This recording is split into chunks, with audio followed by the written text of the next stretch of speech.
ప్రజాపాలన దరఖాస్తుల స్వీకరణకు ఇవాల్టితో గడువు ముగియనుంది. ఇప్పటివరకు కోటికి పైగా దరఖాస్తులు దాటినట్లు అధికారులు తెలిపారు.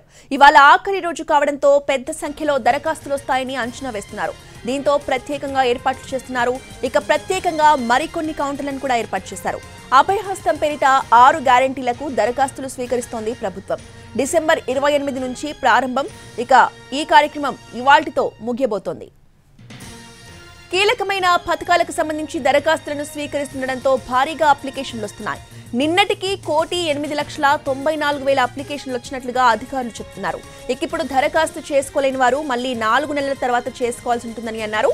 మరోవైపు అభయహస్తం దరఖాస్తుల డేటా ఎంట్రీలను ఈ నెల 17లోగా పూర్తి చేయాలని కలెక్టర్లను ఆదేశించారు సిఎస్ శాంతికుమారి. ఇవాళ ప్రజాపాలన ముగిసిన వెంటనే ప్రక్రియ మొదలు పెట్టాలని ఆదేశించారు.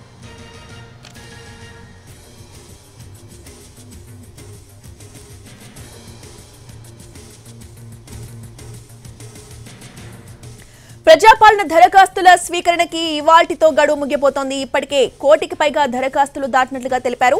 ఇక ఇవాళ ఆఖరి రోజు కావడంతో పెద్ద సంఖ్యలో దరఖాస్తులు వస్తాయని అంచనా వేస్తున్నారు. ఇదే అంశంపై పూర్తి అప్డేట్స్ ని మా ప్రతినిధి సతీష్ అందిస్తారు. సతీష్.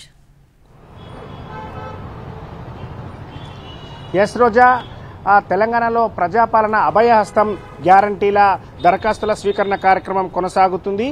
ఈ రోజే చివరి రోజు ఉంది.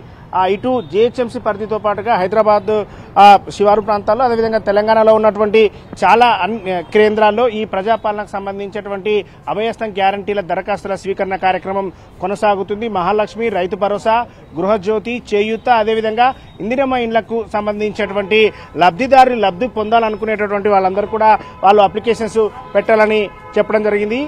అందుకోసం 28వ తారీఖు నుంచి కొనసాగుతుంది. మధ్యలో 2 రోజులు సెలవు దినాలుగా ప్రకటించినప్పటికీ ఈ రోజు వరకు కొనసాగుతూనే ఉంది. మనం విజువల్స్ లో చూస్తున్నటువంటి విధంగా ప్రత్యేకమైనటువంటి ఏర్పాట్లు చేశారు. ఇక్కడికి అప్లికేషన్ ఫామ్స్ తీసుకొని వచ్చే వాళ్ళందరి ఈ కోసం ప్రత్యేకమైనటువంటి స్త్రీలకు, అదేవిధంగా పురుషులకు ప్రత్యేకమైన కౌంటర్లు.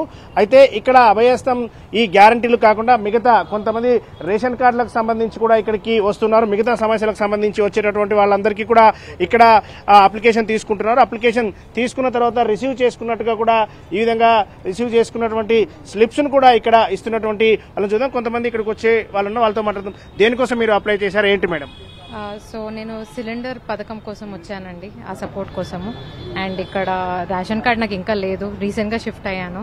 సో దానికి వాళ్ళు స్టాఫ్ వాళ్ళు చాలా క్లియర్గా ప్రాసెస్ చెప్పారు, అప్లికేషన్ ఫామ్ ఎలా ఫిల్ చేయాలని. తర్వాత ఇక్కడ వీళ్ళు కూడా నాకు అప్లికేషన్ ఫామ్ ఇచ్చి డైరెక్ట్ చేశారు.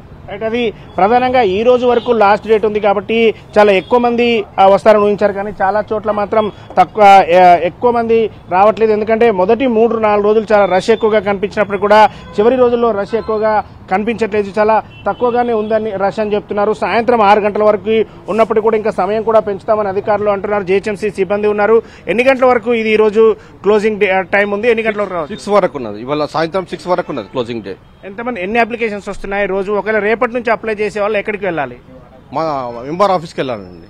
ఇప్పటి వరకు అప్లికేషన్స్ వచ్చాయి 1587 అప్లికేషన్స్ వచ్చినాయి వాళ్ళకి ఇప్పటి వరకు. అంటే ఒక్క జిహెచ్ఎంసీ పరిధిలో ఒక్క వార్డులో 4 కేంద్రాలను ఏర్పాటు చేశారు. ఈ విధంగా 150 డివిజన్లలో ఉన్నటువంటి 4 కేంద్రాలతో పాటుగా ఇటు తెలంగాణ వ్యాప్తంగా ఉన్నటువంటి మండలాల్లో ఒక్కొక్క గ్రామ సభలు పెట్టి గ్రామ సభల ద్వారా ఫామ్స్ ని ఫిలప్ చేసేటువంటి కార్యక్రమం పెట్టడం జరిగింది. అయితే ఈ రోజుతో సమయం ముగిసినప్పటికీ కూడా ఇంకా ఎంఆర్ఓ ఆఫీసులు, అదేవిధంగా ఎంపీడీఓ ఆఫీసులో కూడా ఈ అప్లికేషన్స్ తీసుకుంటామని చెప్పడం జరిగింది. తెలంగాణ ప్రభుత్వం చాలా కీలకంగా, అంటే అభయహస్తం పేరుతో ఈ ఏదైతే ప్రభుత్వం రాకముందు ఇచ్చినటువంటి హామీలని, ఆ హామీలకు సంబంధించి నెరవేర్చబోతున్నాం, లబ్ధిదారుల ఎంపిక జరుగుతుందని చెప్పి ఈ ఫామ్స్ తీసుకుంటున్నారు. ఈ ఫామ్స్ కూడా మనం చూడొచ్చు పెద్ద ఎత్తున మొదటి 3-4 రోజులైతే క్యూ లైన్లలో నిలబడి ఫామ్స్ ఇచ్చే విధంగా ఉంది. కానీ ఆ తర్వాత రష్ అయితే తగ్గింది. ఎవరికి వారుగా ఈ పథకానికి సంబంధించి అర్హులు ఉన్నటువంటి వాళ్ళు రేషన్ కార్డు, అదేవిధంగా వాళ్ళకి సంబంధించినటువంటి ఆధార్ కార్డు కూడా తీసుకొచ్చి సబ్మిట్ చేయాలని చెప్పడం జరిగింది. అంటే వీటితో పాటుగా కొన్ని సమస్యలు ఉన్నాయి. రేషన్ కార్డు కావచ్చు, ఆ మిగతా సమస్యలు ఏదైతే ఉన్నాయో వాళ్ళ కోసం కూడా ప్రత్యేక కౌంటరు ప్రతి దగ్గర కూడా పెట్టడం జరిగింది. ఎందుకంటే చాలా ప్రాంతాల్లో ఈ రేషన్ కార్డు కోసమే అడుగుతున్నారు. రేషన్ కార్డు లేని వాళ్ళు మేము ఏ విధంగా అప్లై చేయాలి, మేము రేషన్ కార్డు కోసము కొన్ని సంవత్సరాలుగా ఎదురు చూస్తున్నామని చెప్పేటటువంటి ఎక్కువ మంది ఇక్కడికి వస్తున్నారు కాబట్టి వాళ్ళ కోసం రేషన్ కార్డులకు ప్రత్యేకమైనటువంటి కౌంటర్ కూడా పెట్టడం జరిగింది. ఈ విధంగా నిన్నటి వరకు అధికారికంగా ఇచ్చినటువంటి లెక్కల ప్రకారం 1 కోటి మందికి పైగా అప్లై చేసుకున్నారు. ఈ రోజు చివరి రోజు కూడా ఇంకా ఎక్కువగా వచ్చే అవకాశం ఉంది. సాయంత్రం 6 గంటల వరకు కట్ ఆఫ్ టైం ఉంది. 6 గంటల తర్వాత కూడా ఇంకా ఎవరైనా క్యూ లైన్ లో నిలబడి అప్లికేషన్ ఫామ్స్ తీసుకొస్తే ఆ ఫామ్స్ అన్ని కూడా తీసుకుంటామని చెప్తున్నారు. ఇప్పటి వరకైతే ఫామ్స్ తీసుకున్నారు. ఈ నెల 17వ తారీఖు నుంచి అంటే పండుగ తర్వాత 17వ తారీఖు నుంచి ఈ డేటా మొత్తం కూడా ఆన్లైన్ చేయబోతున్నారు. ఆన్లైన్ చేసిన తర్వాత వెరిఫికేషన్ ప్రాసెస్ ఉండబోతుంది.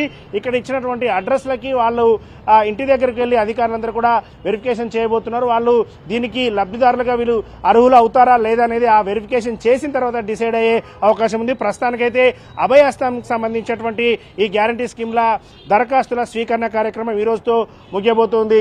రోజా. Right, thank you Satish.